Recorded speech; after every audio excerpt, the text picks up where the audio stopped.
Et mon âme, notre âme veut te louer, veut te bénir. Parce que tu es le grand Dieu d'Israël, tu es notre Dieu. Tu as voulu que nous soyons tes enfants, tu as voulu que nous soyons ton peuple, Seigneur. Sois infiniment béni.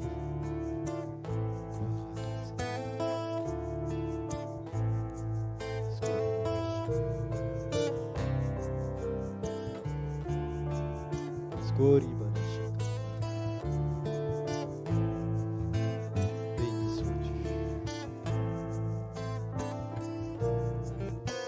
Tous ensemble.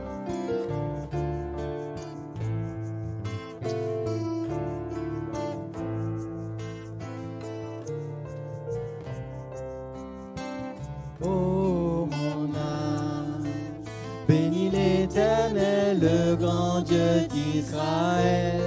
Tu es infiniment grand.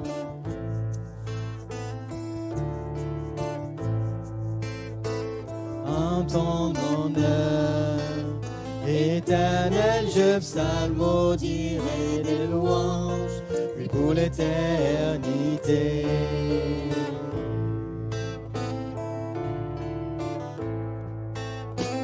Oh mon âme, bénis l'Éternel, le grand Dieu d'Israël.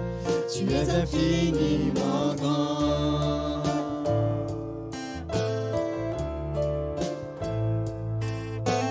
En ton honneur, Éternel, je psalmodierai les louanges, oui pour l'éternité.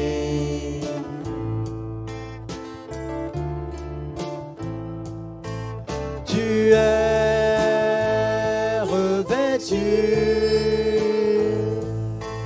de gloire et de magnificence.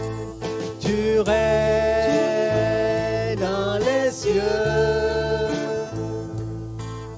À toi gloire et majesté. Tu es revêtu d'éclat et de magnificence. Tu règnes dans les cieux. À toi gloire et majesté.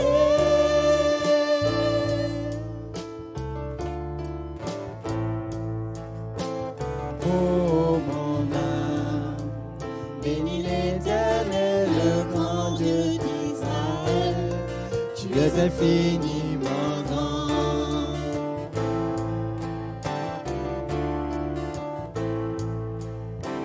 En ton honneur, Éternel, je psalmodierai des louanges, oui pour l'éternité. Tu es revêtu. Tu es revêtu d'éclat et de magnificence. Tu es dans les cieux.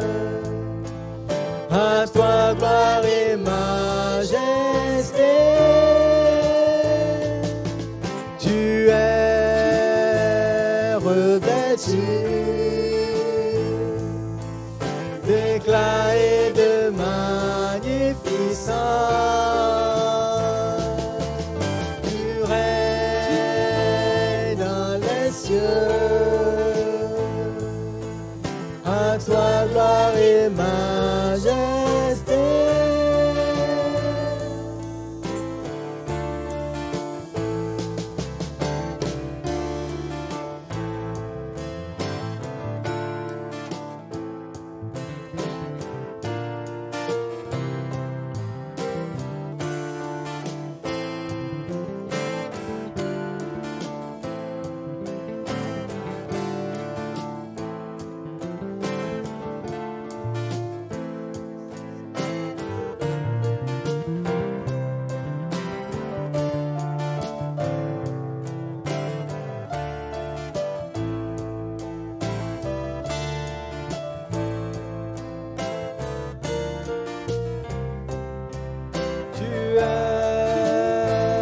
revêtu d'éclat et de magnificence. Tu règnes dans les cieux. À toi gloire et majesté. Tu es revêtu d'éclat et de magnificence. Tu règnes dans les cieux. À toi gloire et majesté. À toi gloire et majesté. À toi gloire et majesté.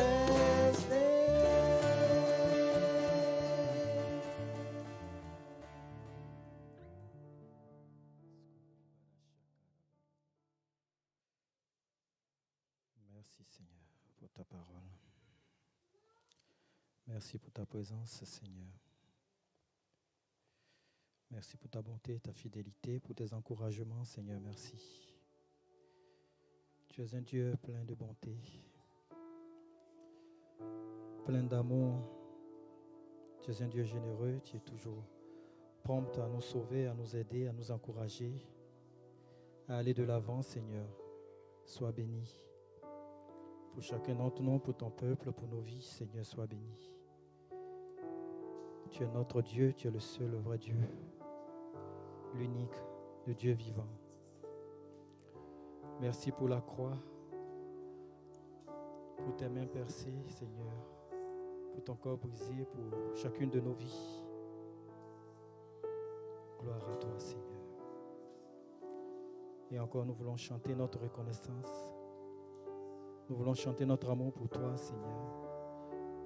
Notre désir, notre volonté, Seigneur, vraiment, c'est de te suivre, Seigneur, de te servir, de marcher sur le chemin que tu as tracé pour chacun d'entre nous.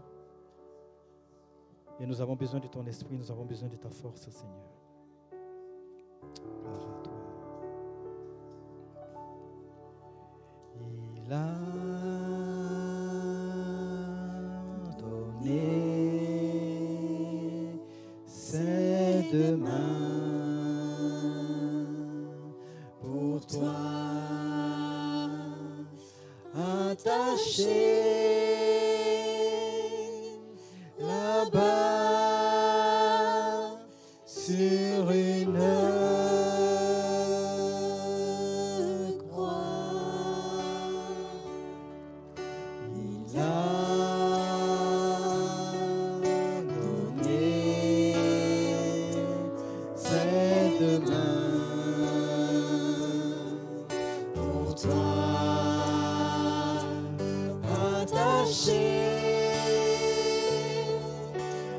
Là-bas sur une croix, alors qu'il était dans le jardin, ils sont venus pour l'arrêter. On voulait les en empêcher, mais il a dit, ne faites rien. On venait de l'embrasser. Tous les soldats l'ont entouré. Ils l'ont saisi et emmené. Ils prétendaient vouloir le juger. Il a donné ses deux mains pour toi, attaché là-bas sur une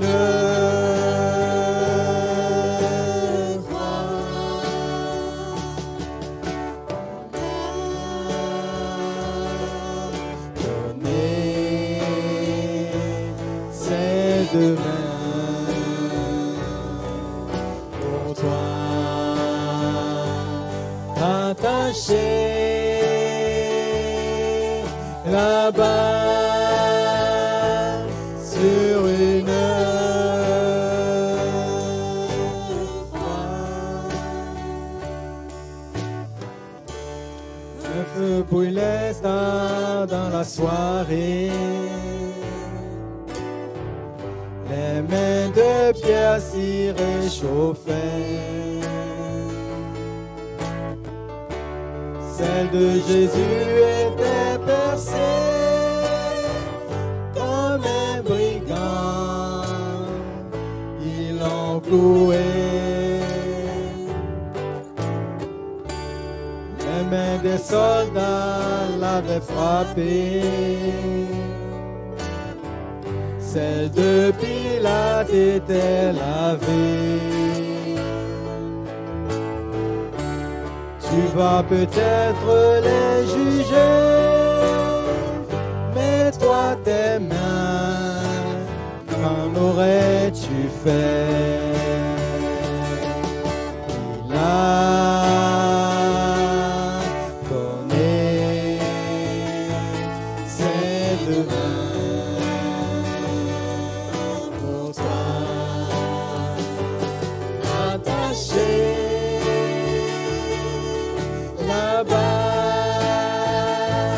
Sur une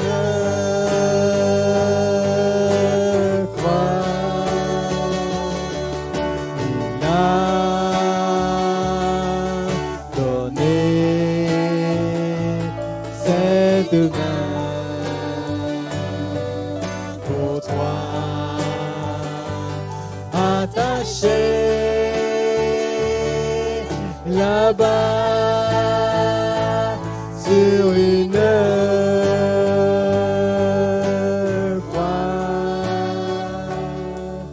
il a donné ses deux mains pour toi, attaché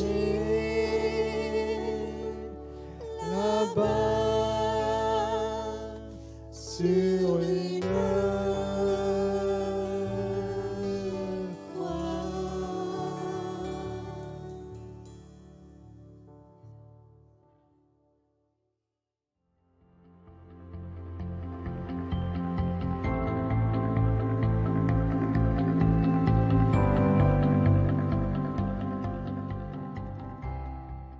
Bienvenue à tous.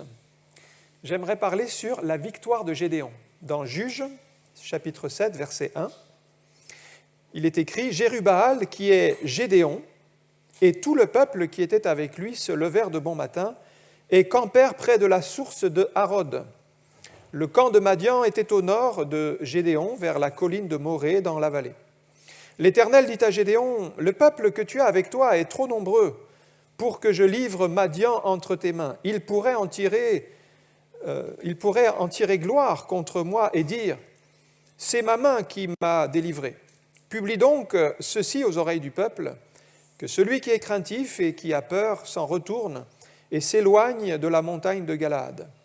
22 000 hommes parmi le peuple s'en retournèrent et il en resta 10 000. L'Éternel dit à Gédéon, « Le peuple est encore trop nombreux. Fais-les descendre vers l'eau, et là, je t'en ferai le triage. Celui dont je te dirai que celui-ci aille avec toi, ira avec toi, et celui dont je te dirai que celui-ci n'aille pas avec toi, n'ira pas avec toi. » Gédéon fit descendre le peuple vers l'eau, et l'Éternel dit à Gédéon, « Tous ceux qui laperont l'eau avec la langue comme lappe le chien, tu les sépareras de tous ceux qui se mettront à genoux pour boire. Ceux qui lapèrent l'eau en la portant à la bouche avec leurs mains furent au nombre de 300 hommes. et tout le reste du peuple se mit à genoux pour boire. Et l'Éternel dit à Gédéon, « Sépare les 300 hommes qui ont la paix, que je vous sauverai et que je livrerai Madian entre tes mains. Que tout le reste du peuple s'en aille chacun chez soi. » On prit les vivres du peuple et les trompettes, puis Gédéon renvoya tous les hommes d'Israël, chacun dans sa tente, et il retint les 300 hommes. Le camp de Madian était au-dessous de lui dans la vallée. L'Éternel dit à Gédéon pendant la nuit, « Lève-toi, descends au camp, car je l'ai livré entre tes mains. Si tu crains de descendre, descends-y avec Pura, ton serviteur. Tu écouteras ce qu'ils diront, et après cela, tes mains seront fortifiées. Descends donc au camp. » Il descendit avec Pura, son serviteur, jusqu'aux avant-postes du camp. Madian, Amalek et tous les fils de l'Orient étaient répandus dans la vallée, comme une multitude de sauterelles, et leurs chameaux étaient innombrables comme le sable qui est au bord de la mer. Gédéon arriva, et voici, un homme racontait à son camarade un songe. Il disait, « J'ai eu un songe, et voici un gâteau de pain d'orge roulait dans le camp de Madian. Il est venu heurter jusqu'à la tente. Elle est tombée. Il l'a retournée sans dessus-dessous, et elle a été renversée. Son camarade répondit et dit, « Ce n'est pas autre chose que l'épée de Gédéon, fils de Joas, homme d'Israël. Dieu a livré entre ses mains Madian et tout le camp. » Lorsque Gédéon eut entendu le récit du songe et son explication, il se prosterna, revint au camp d'Israël et dit, « Levez-vous, car l'Éternel a livré entre vos mains le camp de Madian. » Il divisa en 300 corps, en 3 corps les 300 hommes, et il leur remit à tous des trompettes et des cruches vides avec des flambeaux dans les cruches. Il leur dit, « Vous me regarderez et vous ferez comme moi. Dès que j'aborderai le camp, vous ferez ce que je ferai. Et quand je sonnerai de la trompette, moi et tous ceux qui seront avec moi, vous sonnerez aussi de la trompette tout autour du camp, et vous direz pour l'Éternel et pour Gédéon. » Gédéon et les 100 hommes qui étaient avec lui arrivèrent au bord du camp, au commencement de la veille du milieu, comme on venait de placer les gardes. Ils sonnèrent de la trompette et brisèrent les cruches qu'ils avaient à la main. Les 3 corps sonnèrent de la trompette et brisèrent les cruches. Ils saisirent de la main gauche les flambeaux et de la main droite les trompettes pour sonner. Et ils s'écrièrent « Épée pour l'Éternel et pour Gédéon ». Ils restèrent chacun à sa place autour du camp, et tout le camp se mit à courir, à pousser des cris et à prendre la fuite. Les 300 hommes sonnèrent encore de la trompette, et dans tout le camp, l'Éternel leur fit tourner l'épée les uns contre les autres. Le camp s'enfuit jusqu'à Beth-Shitta, vers Tséréa, jusqu'au bord d'Abel-Méhola, près de Tabat. Les hommes d'Israël rassemblèrent ceux de Nephtali, d'Asser et tout Manassé, et ils poursuivirent Madian. Amen. Connaissons Gédéon qui a été choisi par Dieu. C'était un homme craintif, mais Dieu l'a choisi pour être un libérateur et lui a donné cette mission. Tu délivreras Israël par ta main. Pour l'encourager, Dieu lui a donné 3 paroles puissantes. Il lui a rappelé qu'il était un vaillant héros, que l'Éternel était avec lui et qu'il allait délivrer Madian. La nuit même, il a renversé l'autel de Baal qui était dans la maison de son père. Il a détruit le poteau sacré et il s'est entièrement consacré à Dieu et il a été rempli du Saint-Esprit. Donc cet homme craintif, du jour au lendemain, s'est retrouvé un valeureux guerrier à la tête de 32 000 hommes. 32 000 hommes. Dieu l'a donc qualifié pour un service particulier, alors qu'il n'en avait pas apparemment les compétences. Et ce sont les gens qui sont venus vers Gédéon pour former cette nombreuse armée. Le premier point que je vois dans ce passage au chapitre 7, c'est d'abord le premier tri que Dieu va opérer parmi les 32 000 hommes. Parce que Dieu trouve que les soldats autour de Gédéon sont trop nombreux. 32 000 hommes, c'est beaucoup en effet. Mais finalement, même si c'est un nombre important, et on peut considérer la croissance, parce que Gédéon était tout seul, ça fait 1, il est donc passé de 1 à 32 000, c'est déjà une belle croissance. C'est déjà un premier exploit de rassembler autant d'hommes. Mais même aux yeux de Gédéon, si je me mets à sa place, je me dirais que 32 000 hommes, ce n'est pas si nombreux que ça face à l'armée adverse. Parce que quand on regarde dans Juge 8, on se rend compte qu'en face, ils étaient 135 000. 135 000 contre 32 000. Ça fait quand même 4 fois moins. Donc, à la place de Gédéon, en raisonnant, je me serais dit, mais peut-être il faudrait qu'on soit un peu plus. Mais pour Dieu, il dit, 32 000, c'est trop.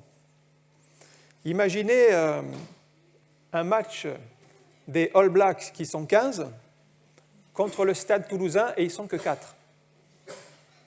Ça va être difficile pour le Stade Toulousain. Ben, c'était un peu proportionnellement la différence entre les deux. Ils étaient 4 fois moins nombreux. Donc Gédéon, très certainement, quand Dieu dit « le peuple est trop nombreux », il réfléchit, il se dit « mais comment le peuple est trop nombreux ? On est beaucoup moins nombreux que les adversaires et Dieu nous dit que le peuple est trop nombreux. À la place de Dieu, il aurait certainement augmenté le nombre du peuple, mais Dieu dit non, il faut réduire. Et c'est ça qui nous perturbe, c'est que les plans de Dieu ne sont pas les nôtres. Et nous ne comprenons pas toujours Dieu, mais nous devons partir du principe que si Dieu dit que le peuple est trop nombreux, c'est que Dieu a raison. Et le peuple est trop nombreux. Même si nos yeux nous disent on n'est pas assez nombreux, Dieu dit le peuple est trop nombreux. Ça veut dire que Gédéon doit accepter la logique de Dieu, qui n'est pas sa logique.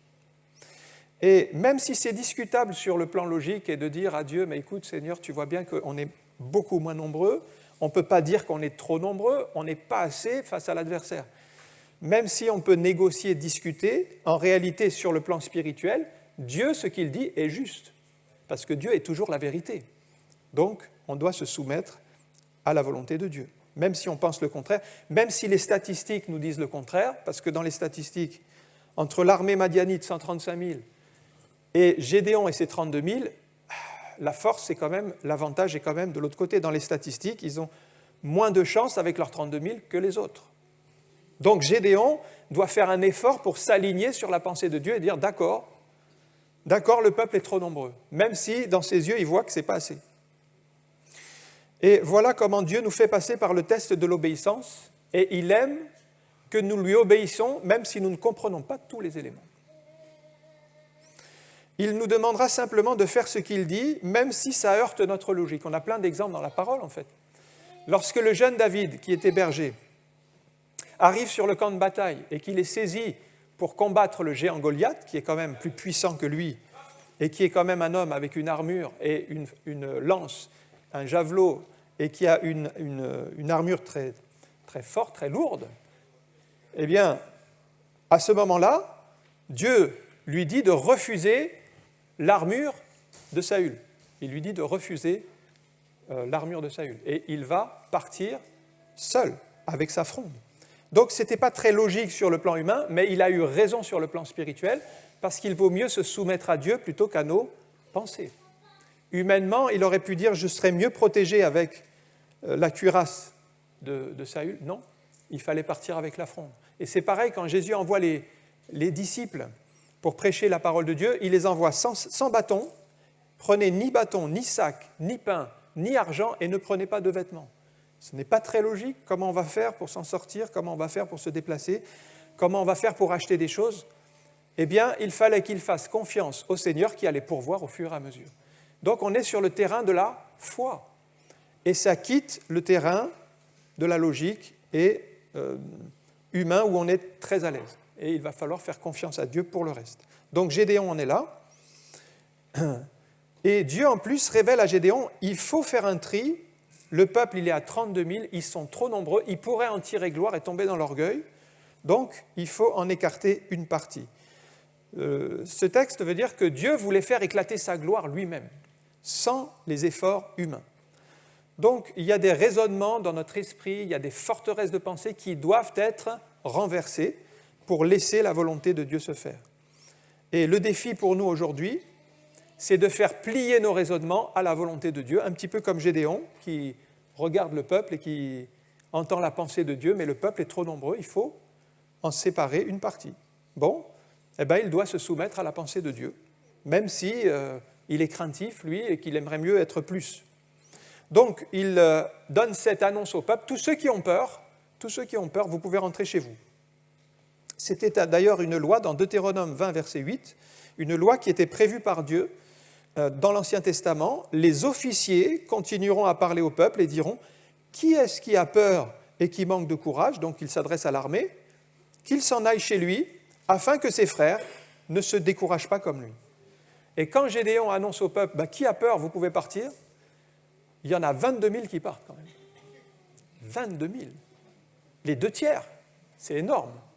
Déjà que 32 000, c'était beaucoup plus petit que les 135 000, mais maintenant, ils passent à 10 000.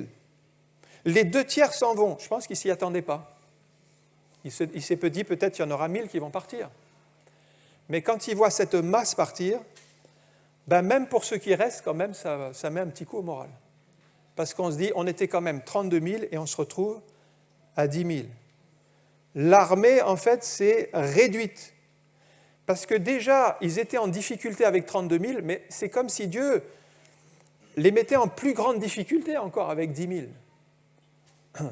Sauf que ça ne s'arrête pas là. Il y a un deuxième point, c'est le second triage. Parce que pour Dieu, 10 000, c'est encore trop. Et Gédéon ne s'attendait pas à cette diminution déjà tellement nombreuse. Il aurait pu plaider avec Dieu. Et quand Dieu lui dit, voyez au verset 4, donc ils sont passés de 32 000 à 10 000, et qu'est-ce que dit Dieu? Il voit les 10 000, il dit, mais le peuple est encore trop nombreux. C'est encore trop nombreux. Mais on pourrait rappeler à Dieu, mais en face, ils sont 132 000. Nous, on est 10 000. C'est pas assez. On ne va jamais pouvoir gagner. Dieu ne raisonne pas comme nous, voyez Ésaïe 55, 9. Autant les cieux sont élevés au-dessus de la terre, autant mes voix sont élevées au-dessus de vos voix et mes pensées au-dessus de vos pensées. Alors on doit accepter la pensée de Dieu qui est au-dessus de nos pensées, au-dessus de nos voix. Alors on a peut-être de bonnes raisons de faire autrement, de dire à Dieu c'est pas possible, on ne devrait pas faire comme ça, il y a notre logique humaine qui est là mais qui est limitée. Eh bien, Dieu nous demande de quitter la logique humaine limitée pour entrer dans la logique de la foi. C'est une autre logique, c'est la logique de Dieu. Et Dieu dit, c'est encore trop nombreux. Mais pour nous, ce n'est pas facile de quitter la logique purement terrestre et humaine parce qu'on est habitué, depuis qu'on est enfant, à raisonner avec nos 5 sens. Donc on a la vue, on a l'ouïe, on a l'odorat, le toucher, on a le goût. Tout ça, on fonctionne très bien avec ça. Mais quand nous devenons chrétiens, nous devons développer un 6e sens qui est celui de la foi. Et ce n'est plus sur les 5 sens que nous nous basons, c'est sur un sens spirituel qui nous dit voilà la volonté de Dieu. Est-ce qu'on va obéir ou pas à sa volonté? C'est le 6e sens. Dieu demande à Gédéon de faire un tri parmi ceux qui boivent. Bon, il y en a 10 000 devant lui. Et il y en a qui vont plonger la tête dans l'eau, et il y en a qui vont amener l'eau à leur bouche et laper comme des chiens. Et quand Gédéon les voit faire, il y a quand même 9 700 qui plongent la tête dans l'eau, et il y en a seulement 300 qui portent l'eau à la bouche. Et Gédéon voit ça, et il se dirait, moi je préférais avoir quand même les 9 700 de mon côté, et laisser partir les 300. Mais Dieu voit l'inverse. Il dit, moi c'est par les 300 là que je vais délivrer Israël de la main de Madian. Là encore, en regardant humainement, on aurait choisi le plus grand groupe, mais Dieu choisit le plus petit. C'est un petit peu ce qui est arrivé à Samuel quand il était désigné pour aller chez Isaïe pour choisir le futur roi d'Israël. Et lorsqu'il a vu Eliab, l'aîné de la famille, il a dit dans son cœur, certainement loin de l'Éternel, le futur roi, c'est lui. Ça, c'est la première pensée, c'est la pensée de la chair. Mais Dieu, dans son cœur, lui dit, non, ce n'est pas lui que j'ai choisi. Samuel, même prophète, aurait fait un mauvais choix s'il s'était laissé conduire par ses propres sentiments, c'est-à-dire les 5 sens. Les 5 sens peuvent nous conduire au mauvais endroit. Et puis, pareil, le deuxième arrive, il l'aurait bien choisi, mais ce n'était pas lui, etc. jusqu'à ce que Dieu lui révèle, c'est David. Et là, c'est le sens de la foi, c'est le sens spirituel, c'est le sens qu'il doit suivre. C'est donc pas basé sur sa vue, pas basé sur ses impressions, mais basé sur la volonté de Dieu et la foi qui est là dans son cœur. Si vos choix sont inspirés par vos raisonnements, et si vous choisissez le plus grand groupe, alors que Dieu a décidé que c'est le plus petit, eh bien vous faites le mauvais choix. Peut-être sur le plan humain, vous allez dire « j'ai fait un bon choix, c'était la volonté de Dieu, certainement c'est le plus grand groupe que Dieu veut ». Mais si vous priez et que Dieu vous révèle c'est l'autre, eh bien il faut obéir à Dieu et choisir l'autre. Le problème, c'est qu'on a souvent une résistance à faire la volonté de Dieu et nous voulons garder le contrôle. Être conduit par Dieu, ça veut dire accepter que Dieu contrôle notre vie. Si vous êtes chauffeur, vous avez une voiture et que vous donnez le volant à quelqu'un et vous êtes du côté passager, c'est plus vous qui avez le contrôle sur la voiture. Même à un moment donné, si le chauffeur accélère et vous sentez qu'il faut mieux freiner, vous pouvez appuyer avec vos pieds, il ne va rien se passer. Vous n'avez pas les pédales. Ce n'est pas vous qui contrôlez, c'est le chauffeur qui contrôle. Quand vous donnez votre vie au Seigneur, celui qui conduit, c'est Dieu. Et c'est lui qui doit avoir le contrôle.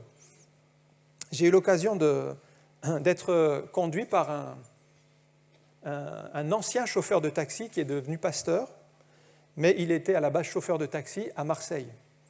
Et il m'a transporté dans la ville de Marseille. Mais alors, j'avais l'impression, alors moi j'étais du côté passager, j'avais l'impression qu'on allait toucher les voitures, tellement il passait près des voitures. C'était lui qui avait le contrôle. Mais on ne touchait pas les voitures, mais c'était peut-être à 1 centimètre. Il avait une telle maîtrise de son véhicule. Mais on va toucher la voiture, on va toucher la voiture. Non. Il avait le contrôle, il maîtrisait bien son véhicule, et on n'a pas touché de voiture, et pourtant il passait très près des voitures, très vite. Il avait le contrôle. Quand on fait confiance à Dieu, on a peut-être l'impression que ça va mal tourner, mais si on a confié le contrôle au Seigneur, c'est lui qui va conduire. Il va nous emmener dans la bonne direction. Et il n'y aura pas d'accident. Le troisième point, après ces 2 tris successifs qui quand même sont un petit peu lourds, il y a une promesse de Dieu qui vient réconforter Gédéon. Et il avait besoin de cette promesse. Cette promesse parce qu'il était quand même passé d'une grande armée de 132 000 du jour au lendemain à 300, ce qui fait quand même une réduction de 99% des effectifs. C'est énorme. Même si vous êtes chrétien, même si vous avez bon moral, quand vous voyez une telle diminution, vous vous dites c'est pas facile à encaisser. C'est plus facile d'être vaillant quand vous êtes 32 000 que quand vous êtes 300. Donc le départ du peuple a dû mettre un coup. Alors c'est au verset 9, l'Éternel dit à Gédéon, pendant la nuit, lève-toi, descends au camp, car je l'ai livré entre tes mains. Ils ne sont plus que 300, mais la parole de Dieu vient ici pour l'encourager.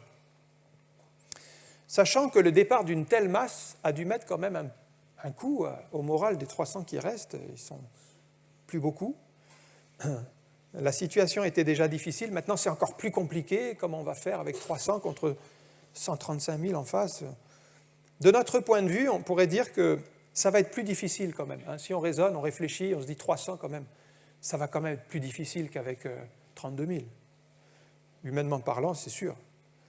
Mais si on se met du point de vue de Dieu, ce n'est pas un problème. Ce n'est pas un problème avec 300.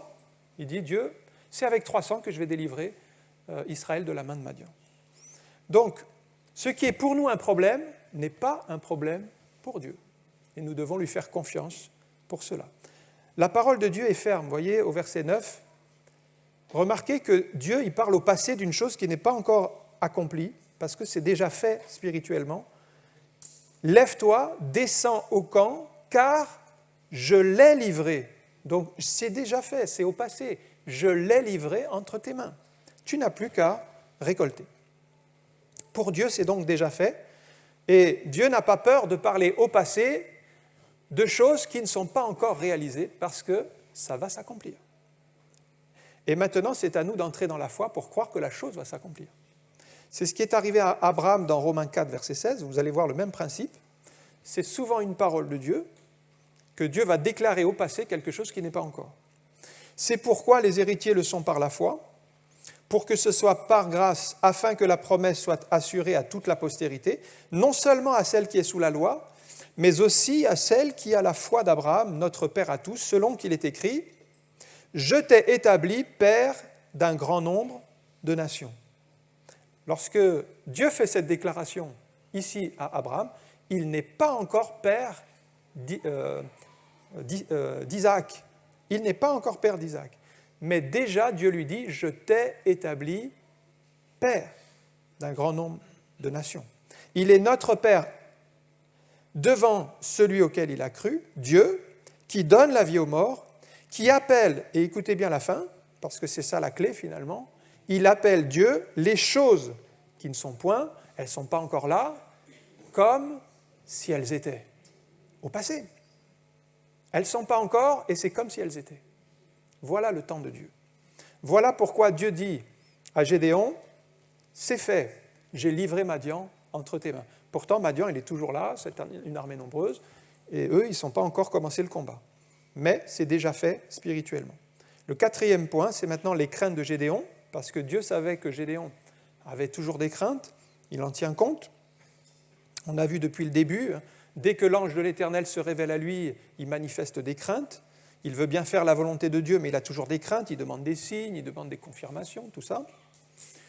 Bon, ce qui est bien chez Gédéon, si vous voulez, c'est que malgré ses craintes, ses appréhensions, ça ne l'empêche pas de faire le plan de Dieu pour sa vie. Il y va quand même.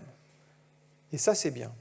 Et encore aujourd'hui, même si on a des craintes et on ne sait pas comment Dieu va faire et qu'est-ce qui va se passer demain, eh bien, on peut faire le pas d'obéir à Dieu et de faire sa volonté. La promesse de Dieu devrait nous suffire, mais comme Gédéon, nous avons souvent des craintes et on a du mal à croire. Et puis surtout, on craint que la chose tourne mal, qu'il y ait des problèmes imprévus, et puis si l'ennemi était plus fort, et puis si ça se passe comme ça, et si Dieu n'intervient pas. Alors Dieu va rassurer Gédéon, mais d'une manière tout à fait étrange, et encore à la manière de Dieu, qui nous échappe. C'est que Gédéon, Dieu dit à Gédéon, pour te rassurer, tu vas aller dans le camp ennemi.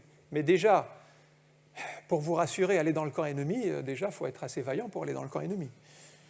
Tu vas aller dans le camp ennemi avec ton serviteur, donc tu ne seras pas tout seul. Et là, lorsqu'il va de nuit dans le camp ennemi, il entend un soldat parler avec un autre, il a fait un songe, et dans ce songe, il voit la défaite de Madian, et il le dit. Et Gédéon, lui, il était dans la crainte de ses ennemis, mais il ne savait pas que les ennemis eux-mêmes étaient dans la crainte de Gédéon. Et tout d'un coup, il découvre que ses ennemis eux-mêmes, ils ont peur de lui. Lui, il se voyait petit, faible, incapable, mais il ne se voyait pas comme Dieu le voyait, c'est-à-dire Dieu lui a dit « tu es un vaillant héros ». Et lui se voyait faible, petit, incapable. Et là, de la bouche même de ses ennemis, il entend « mais Gédéon, c'est par lui que l'Éternel va remporter la victoire, il est vaillant ». Et c'est pour ça qu'on doit croire ce que Dieu dit, même si nos yeux nous disent le contraire, c'est la parole de Dieu qui est la vérité. Et Gédéon maintenant est convaincu en entendant ce que ses ennemis disent de lui. La parole de Dieu devrait nous suffire. Mais il avait besoin d'une confirmation. Alors, lorsque le diable vous dévalorise et qu'il vous dit « vous êtes incapable, vous êtes trop petit, vous ne pourrez jamais y arriver, vous n'avez pas de valeur », eh bien, rappelez-lui votre valeur que vous avez en tant qu'enfant de Dieu et fils et fille du roi des rois. Si vous trouvez un lingot d'or, par exemple, dans une décharge, imaginez, vous trouvez un lingot d'or dans une décharge. Il est très sale, il est couvert de boue, il y a des déchets dessus et tout. Mais ce lingot d'or, quelle est sa valeur? Et il a la même valeur qu'un lingot neuf. Un lingot, ça vaut environ 60 000 €. Un lingot d'or, 60 000 €. Eh bien, ce lingot, il a toujours la valeur de 60 000 €. Il n'a pas diminué de valeur parce qu'il est couvert de boue. On va le nettoyer, on va bien le frotter, et on va le présenter à la banque, et il aura la valeur d'un lingot d'or. Donc la valeur, elle ne change pas. Sa valeur n'a pas changé par sa condition. Et peut-être, on a été malmené, on a été bousculé, on est couvert de boue, dans les déchets, dans les péchés, mais notre valeur, elle ne change pas. Dieu nous aime toujours de la même valeur. Nous avons toujours une importance à ses yeux. Et nous sommes toujours importants aux yeux de Dieu. Donc c'est ça qui compte. C'est notre valeur intérieure. Cinquième point, c'est la foi de Gédéon maintenant, puisqu'il Il va franchir un palier.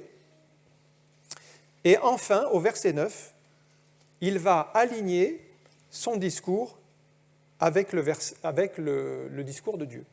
Donc au verset 9, on a vu que Dieu avait dit « J'ai livré Madian entre tes mains ».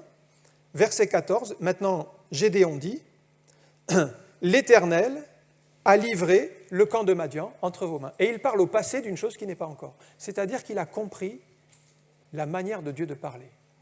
Il a compris que Dieu parle au passé de quelque chose qui n'est pas encore, et il se met à parler au passé de choses qui ne sont pas encore arrivées. Et plus vous allez vous rapprocher de Dieu, plus vous allez parler comme Dieu et développer le langage divin. Et la foi s'exprime dans notre discours. Quand notre discours s'aligne avec le discours de Dieu, là on est dans la foi. Et Gédéon se prosterne devant Dieu, il adore. Gédéon croit maintenant qu'il a déjà la victoire. Mais je vous donne un exemple dans le Nouveau Testament, c'est Jésus lui-même, dans Marc 11, 24. Vous voyez très bien les 3 temps de Dieu ici. C'est pourquoi je vous dis, c'est Jésus qui parle, tout ce que vous demanderez en priant. En réalité, ici, c'est au présent. La plupart des versions modernes, c'est tout ce que vous demandez au présent. Le verbe est au présent. Tout ce que vous demandez en priant, croyez que vous l'avez reçu, ça c'est au passé, vous l'avez reçu, et vous le verrez s'accomplir, ça c'est au futur. La prière comprend les 3 temps de Dieu. La foi va rendre présent ce qui est encore à venir. Et vous dites peut-être, mais c'est impossible, puisque ce n'est pas encore là, on ne peut pas en parler au passé. Ça c'est sur le plan humain. Mais sur le plan spirituel, vous pouvez dire, tout est possible à celui qui croit. Là on est dans le domaine de la foi.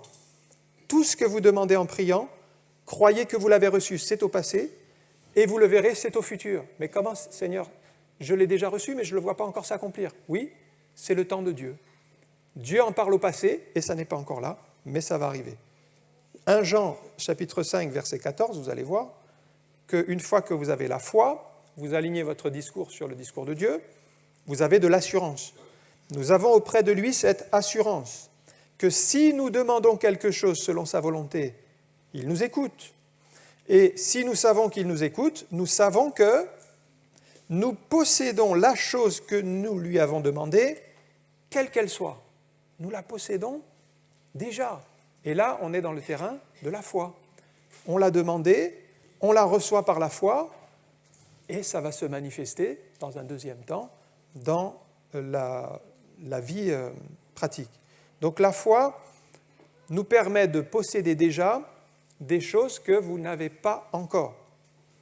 La foi, c'est un mystère pour la logique, parce que si vous réfléchissez, ça n'a pas de sens, mais il nous faut nous dégager de cela pour croire. Et le dernier point, c'est la fin du récit, c'est la victoire surnaturelle de Gédéon contre les Madianites, puisque la stratégie de Gédéon est assez étrange finalement. Il y a 135 000 soldats ennemis, lui il est avec 300 personnes, et il vient avec des cruches, avec des flambeaux et avec des trompettes. Bon, si on analyse la situation, qu'est-ce que vous voulez faire? Avec des cruches, des flambeaux, des trompettes, vous avez 135 000 soldats en face de vous. Comment les choses vont tourner? Donc les chrétiens, ils ne s'appuient pas tellement sur les choses de la terre, ils s'appuient sur les promesses de la parole de Dieu. Dieu avait dit à Gédéon, je t'ai livré le camp. Tu suis les indications. Donc Gédéon s'appuie davantage sur les promesses de Dieu et sa pensée que sur des stratégies humaines. Il ne s'appuie pas sur ses forces. Gédéon demande à ses soldats de l'imiter. Ça c'est important parce qu'un leader doit être celui qu'on peut imiter. Paul le demande à Timothée, par exemple, 1 Timothée 4, 12. Donc Gédéon a été choisi par Dieu pour être le conducteur du peuple, il fallait l'imiter. Et Paul dit à Timothée que personne ne méprise ta jeunesse, mais sois un modèle pour les fidèles, en parole, en conduite, en amour, en foi, en pureté. Remarquez que le premier modèle à imiter, c'est les paroles que vous prononcez, même en tant que leader. Les paroles reflètent l'état du cœur. Et si un leader ne maîtrise pas sa langue et parle à tort et à travers, ou parle d'une manière négative, eh bien, il ne va pas être propre à servir dans l'œuvre de Dieu. Il ne sera pas un modèle en parole et en conduite, et il devra réformer son langage. Ça, c'était nécessaire déjà donc pour Timothée. Paul dit dans 1 Corinthiens 1,11, il demandait aux chrétiens de l'imiter lui-même. Il disait aux Corinthiens, « Soyez mes imitateurs, comme je le suis moi-même de Christ. » Comment imiter Paul? Regardons sa vie. Il avait crucifié la chair et ses désirs. Il avait laissé à Jésus la première place dans sa vie. Ce n'était pas autre chose. C'était une consécration. Prendre modèle sur Paul, c'est voir son amour pour Dieu, voir son zèle pour l'Église, voir sa consécration, voir son service. Tout ce qu'il a fait, c'était pour le Seigneur. Les 300 hommes, en fait, dans la stratégie divine, ils n'ont même pas eu à combattre l'ennemi. Le texte dit qu'ils ont juste brisé les cruches et sorti les flambeaux, sonné des trompettes. Mais au verset 22, l'Éternel leur fit, donc aux ennemis, aux Madianites, il leur fit tourner l'épée les uns contre les autres. C'est-à-dire que finalement, le nombre de 300 importait peu, en réalité, puisque Dieu avait prévu un plan où ce sont les soldats madianites qui allaient se ruiner eux-mêmes. La leçon ici, c'est que ce qui est important pour nous a souvent peu de valeur pour Dieu, le nombre, la quantité, les armes, et ce qui est important pour Dieu est souvent secondaire pour nous. Et nous, on privilégie plutôt les choses inverses à ce que Dieu privilégie. Donc ne nous trompons pas de valeurs. Les valeurs, elles sont d'abord l'obéissance, la foi, se soumettre à la volonté de Dieu, et ensuite, Dieu accomplit son œuvre d'une manière qui nous échappe. Ça, c'est la leçon qu'on peut tirer du récit de Gédéon. En conclusion, Gédéon et ses 300 hommes ont vaincu une armée ennemie beaucoup plus nombreuse et plus puissante qu'eux, mais ils ont suivi la méthode de Dieu. Et ça, ce n'était pas facile. Et peut-être c'est là qu'est la victoire de Gédéon, finalement. La victoire de Gédéon, c'est d'accepter de passer de 32 000 à 10 000, puis de 10 000 à 300, puis d'aller avec ces 300, avec des flambeaux, des cruches et des trompettes, attaquer 135 000 hommes. La victoire, elle est là parce que c'est la victoire de l'obéissance, de la foi. C'est la victoire de la soumission, c'est la victoire sur nos raisonnements, sur nos pensées. Et il a eu raison. Il a davantage fait confiance aux paroles de Dieu qu'à ses propres calculs et à ses raisonnements. Encore aujourd'hui, nous devrons faire confiance à Dieu, quelles que soient les situations. Peut-être vous n'avez pas de solution aujourd'hui. Peut-être il n'y a aucune issue dans votre affaire. Peut-être tout vous semble perdu. Même tous vous ont abandonné. Eh bien, restons fidèles aux promesses de Dieu et à sa parole et attendons-nous à son action bénie. C'est lui qui a remporté la victoire contre le camp ennemi. Nous sommes dans la foi et nous nous attendons à sa grâce. On va prier quelques instants. Merci encore pour ta parole, pour l'exemple de Gédéon qui a vaincu ses peurs, qui a aussi eu l'audace de la foi et de l'obéissance alors que c'était insensé sur le plan militaire et humain. Mais Seigneur, tu l'as conduit dans cette telle réduction pour lui montrer que la victoire appartient à l'Éternel, que ce n'est pas par nos forces ni par nos efforts, mais c'est par ta puissance, par ta grandeur, par ta gloire que les victoires sont remportées. Et nous voulons rester humbles, Seigneur, et être à l'écoute de ce que ton esprit veut nous dire, afin que nous soyons une armée à ton service, mais prêts à faire les sacrifices et faire ce que tu demandes en priorité. Oui, Seigneur, nous voulons développer la foi comme Gédéon, croire, Seigneur, que tu es toujours ce Dieu du miracle, le Dieu de l'impossible, le Dieu qui combat pour nous et que tu es capable de transformer encore, de changer des situations bloquées parce que ta main est là, parce que ton esprit est là, parce que c'est une force spirituelle qui vient sur nous dans le nom de Jésus. Amen. Que le Seigneur vous bénisse.